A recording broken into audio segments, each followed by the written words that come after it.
할렐루야. 오늘도 예배 나오신 성도님들을 환영하고 축복합니다.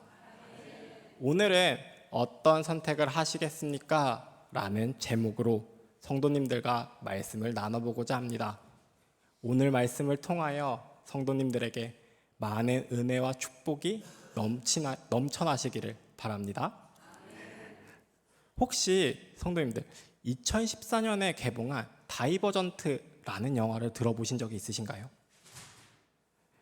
이 영화는 잦은 전쟁과 자연재해로 인해 인류 대부분이 사라지고 남은 사람들이 모여 살고 있는 미래의 시카고를 배경으로 하고 있습니다.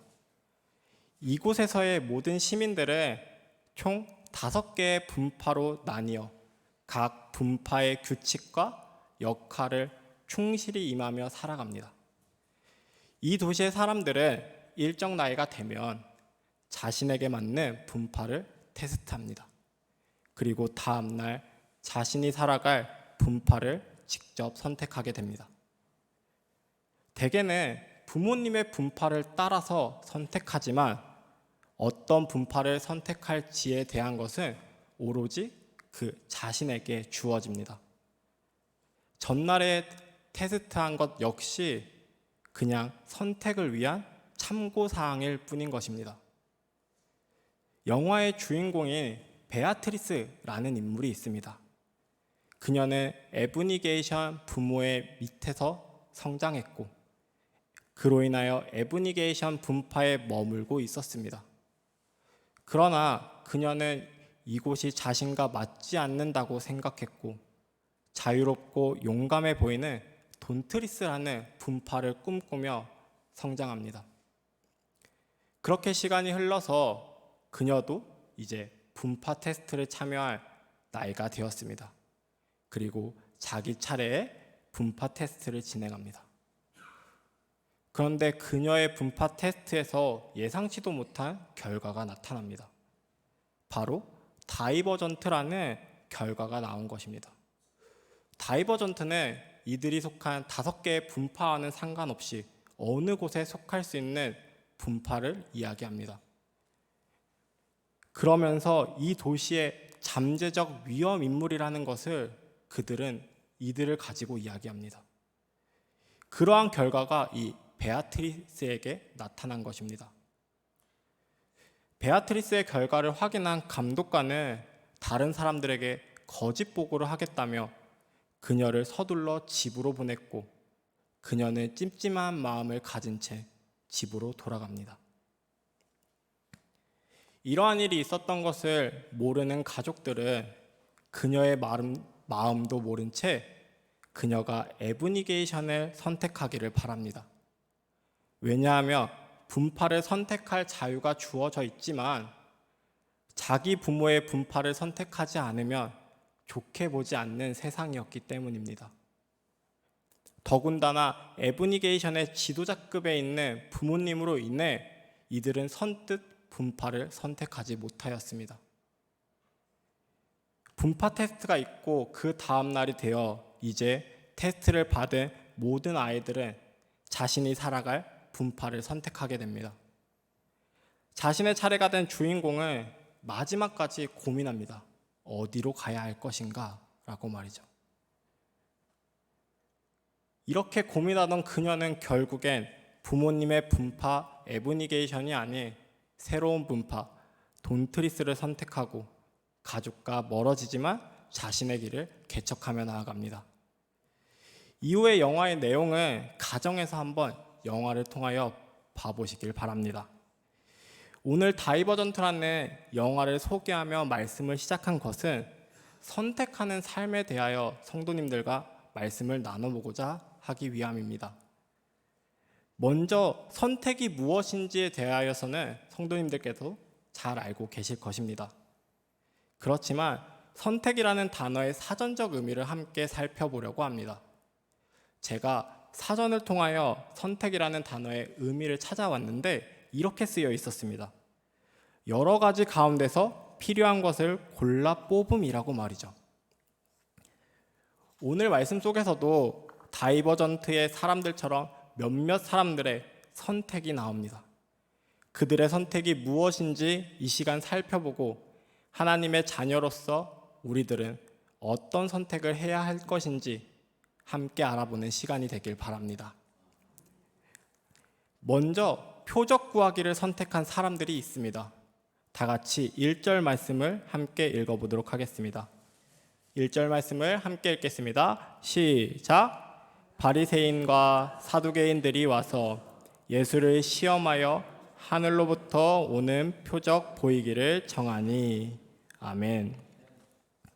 예수님께서 칠병이어 사건을 통하여 허기졌던 많은 무리들의 사람들을 먹이시고 다시 유대 지역으로 돌아오십니다. 이때 예수님과 무리들을 찾아온 사람들이 있었습니다. 그들은 바로 바리새인들과 사두개인들이었습니다. 이들은 돌아오신 예수님을 보고 다짜고짜 이렇게 이야기합니다. 하늘로부터 내리는 표적을 우리에게 보여주십시오 라고 말이죠. 그런데 이미 예수님께서는 수많은 병자를 고치시고 오병이어와 칠병이어 등의 이적을 행하셨습니다. 그럼에도 불구하고 바리새인들과 사두개인들은 다시 한번 예수님을 시험하기 위하여 이와 같이 표적을 구하였던 것입니다. 이처럼 자신을 시험하는 바리새인들과 사두개인들을 향하여 예수님은 이렇게 말씀하십니다. 2절에서 4절 말씀을 제가 한번 읽어드리도록 하겠습니다. 너희가 저녁에 하늘이 붉으면 날이 좋겠다 하고 아침에 하늘이 붉고 흐리면 오늘은 날이 굳겠다 하나니 너희가 날씨는 분별할 줄 알면서 시대의 표적은 분별할 수 없느냐. 악하고 음란한 세대가 표적을 구하나 요나의 표적밖에는 보여줄 표적이 없느니라. 아멘. 예수님께서는 날씨와 관련된 일반적인 지혜를 사용하시며 이들에게 대답하신 것입니다. 날씨를 분별할 수 있는 사람들이 왜 시대의 표적을 분별할 수 없느냐라고 말씀하시면서 말이죠. 다시 말해 이미 많은 표적을 보여주셨는데 어찌하여 너희는 분별하지 못하고 또 다른 표적을 구하냐고 그들에게 반문하고 계신 것입니다. 그렇습니다. 아무리 많은 표적을 보여준다고 하여도 의심한다면 그것은 확실한 표적이 될 수 없습니다. 왜냐하면 표적을 확신하는 데 필요한 것은 우리들이 가진 믿음에 있기 때문입니다. 그러면서 예수님께서는 악하고 음란한 세대가 표적을 계속 구한다고 말씀하셨습니다. 그리고 그들에게 이러한 사람들에게는 요나의 표적밖에 보여줄 표적이 없다고 말씀하시며 그들의 곁을 떠나십니다. 성도 여러분, 오늘 말씀 속에서 바리새인들과 사두개인들은 어떤 선택을 하였습니까? 표적 중에 표적이요 하늘의 메시아인 예수님을 눈앞에 두고도 다른 표적을 구하는 선택을 하였습니다. 그것도 예수님을 믿고자 하는 것이 아닌 시험하고자 하는 불순한 목적과 동기를 가지고 말이죠. 오늘날에도 많은 사람들이 예수님께 표적을 구합니다. 예수님이 하나님의 아들이심을 믿기 위해서 표적을 구하는 것이 아니라 오로지 자기 자신을 위해서 말이죠. 오늘날 우리가 예수님께 표적을 구하는 이유를 한번 생각해 보시길 바랍니다. 불순한 목적과 동기를 위해서인지 아니면 정말로 예수님이 하나님의 아들이심을 믿기 위함인지 말이죠. 바리새인들과 사두개인들처럼 불순한 목적과 동기로 표적을 구하는 선택을 하는 것이 아닌 우리의 믿음을 굳건하게 하기 위하여 표적을 구하는 그러한 선택을 하시는 성도님들이 되시길 바랍니다. 두 번째로 보고도 믿지 못하는 선택을 한 사람들이 있었습니다. 다 같이 9절과 10절의 말씀을 함께 읽어보도록 하겠습니다. 함께 읽겠습니다. 시작! 너희가 아직도 깨닫지 못하느냐? 떡 5개로 5,000명을 먹이고 주운 것이 몇 바구니이며 떡 7개로 4,000명을 먹이고 주운 것이 몇 광줄이었는지를 기억하지 못하느냐. 아멘. 바리새인들과 사두개인들의 요청을 거절하신 예수님과 제자들은 또다시 호수를 건너 호수 북쪽 빌립보 가이사랴 지방으로 향합니다. 그 과정에서 제자들은 여정을 위한 떡을 챙기는 것을 잊어버립니다.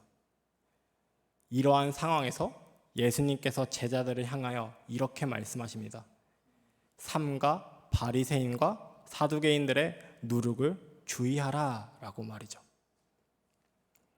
예수님의 누룩 이야기를 들은 제자들의 모습은 어떠하였습니까?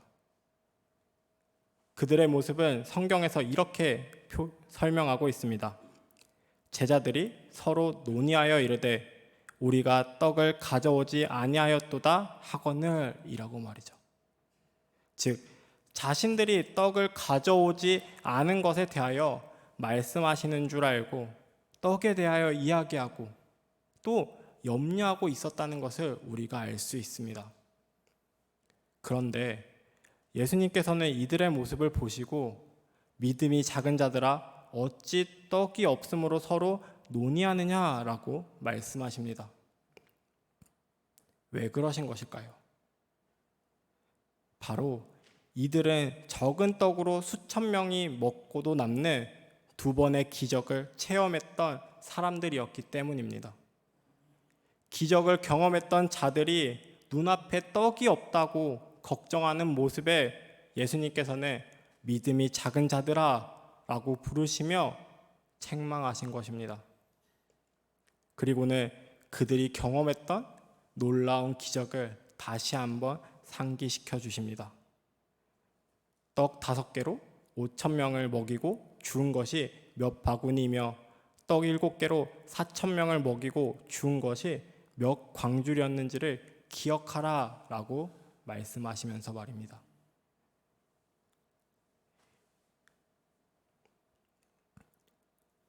그리고 이후에 제자들에게 예수님께서는 또한 이렇게 말씀하십니다.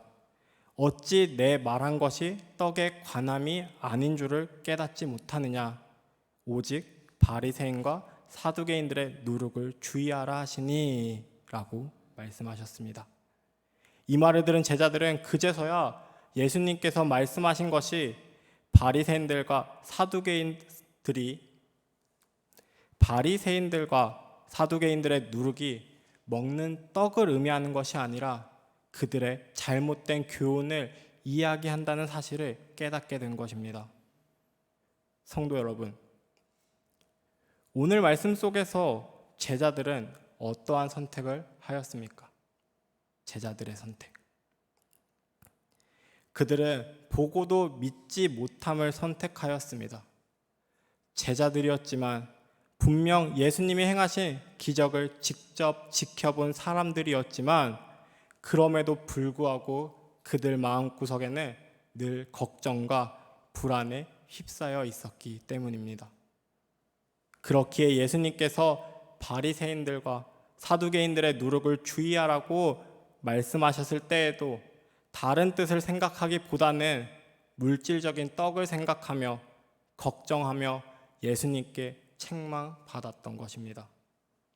이는 그들이 예수님이 행하신 기적을 바라볼수록 예수님이 누구신지에 대해 깊이 알아가는 것이 아니라 그저 기적을 보며 감탄하는 것에 멈추었다는 것을 이야기하는 것입니다.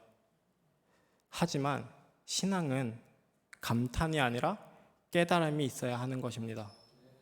보고도 믿지 못함을 선택해서 책망받았던 제자들의 모습을 선택하는 것이 아니라 바른 깨달음을 가지고 보지 않고도 믿는 모습을 선택하시는 성도님들이 되시길 바랍니다. 또한 마지막으로 믿음의 고백을 선택한 사람이 있었습니다. 다 같이 16절 말씀을 함께 읽어보도록 하겠습니다. 함께 읽겠습니다. 시작. 시몬 베드로가 대답하여 이르되 주는 그리스도시요 살아계신 하나님의 아들이시니이다. 아멘. 예수님께서 제자들과 함께 빌립보 가이사랴 지방에 도착하신 이후에 제자들에게 이러한 질문을 하셨습니다. 사람들이 인자를 누구라 하느냐라는 질문을 던지셨습니다. 이 질문에 대하여 제자들은 사람들이 세례 요한이요, 엘리야요, 예레미야요, 선지자 중에 하나라라고 말한다고 대답하였습니다. 제자들의 대답을 들으신 예수님께서는 이번에는 제자들을 향하여 동일한 질문을 하십니다. 이르시되 너희는 나를 누구라 하느냐라고 말이죠. 예수님께서는 제자들의 신앙 고백을 듣기 원하셨던 것입니다. 다른 사람의 입술에서 고백되는 하나님이 아니라 제자들의 입술에서 고백되는 하나님이 어떤 분이신지를 알기 원하셨던 것입니다. 그리고 이 질문에 대하여 시몬 베드로가 이렇게 고백합니다. 16절 말씀을 다 함께 읽어보도록 하겠습니다. 함께 읽겠습니다. 시작. 시몬 베드로가 대답하여 이르되 주는 그리스도시요 살아계신 하나님의 아들이시니이다. 아멘.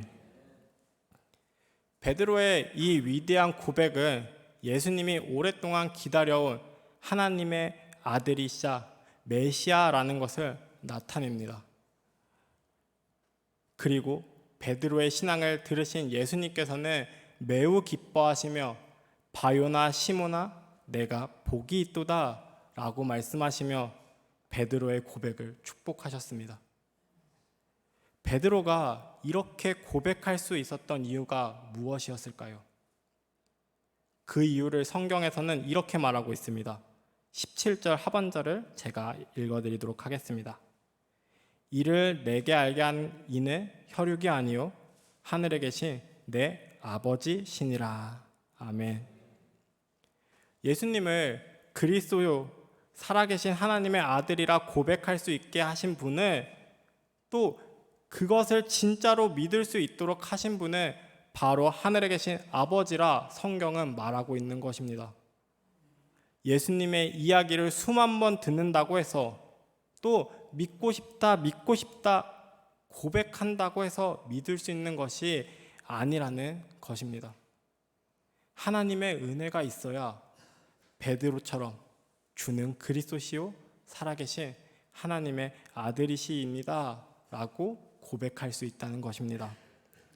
성도 여러분, 오늘 말씀 속에서 베드로는 어떤 선택을 하였습니까? 바로 우리가 계속하여 이야기했던 믿음의 고백을 선택하였습니다.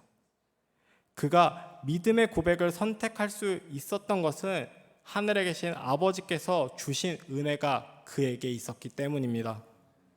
우리들 역시 믿음의 고백을 선택할 수 있는 성도님들이 되시길 바랍니다. 하나님의 은혜를 받아 주는 그리스도시요 살아계신 하나님의 아들이십니다 라고 고백하며 나아가시는 성도님들이 되시길 바랍니다. 나에게 은혜를 주셔서 믿음의 고백을 할 수 있도록 허락하신 하나님께 감사하는 이 시간이 되길 바랍니다. 사랑하는 성도 여러분, 이제 말씀을 마무리하고자 합니다. 오늘 말씀을 준비하면서 성도님들께 꼭 한 가지를 전하고 싶었습니다. 바로 어떤 선택을 하더라도 그것이 하나님을 향한 선택이 되자라는 사실입니다. 바리새인들과 사두개인들처럼 불순한 목적이 아닌 우리들의 믿음을 지키기 위하여 표적을 선택하시는 성도님들이 되시길 바랍니다. 제자들처럼 보고도 믿지 못하는 것이 아니라 바른 깨달음을 통해 보지 않고도 믿는 믿음을 선택하시는 성도님들이 되시길 바랍니다. 끝으로 베드로처럼 하나님의 은혜를 받아 주는 그리스도시요 살아계신 하나님의 아들이십니다 라고 믿음의 고백을 선택하시는 성도님들이 되시길 바랍니다. 이러한 선택들이 성도님들의 삶에 더욱 크신 하나님의 은혜를 받아 나아가는 선택이 되실 것이라 믿습니다. 이러한 믿음을 가진 성도님들 되시기를 항상 바라고 원하고 그리고 소망합니다. 기도하시겠습니다. 사랑과 은혜가 풍성하신 주님,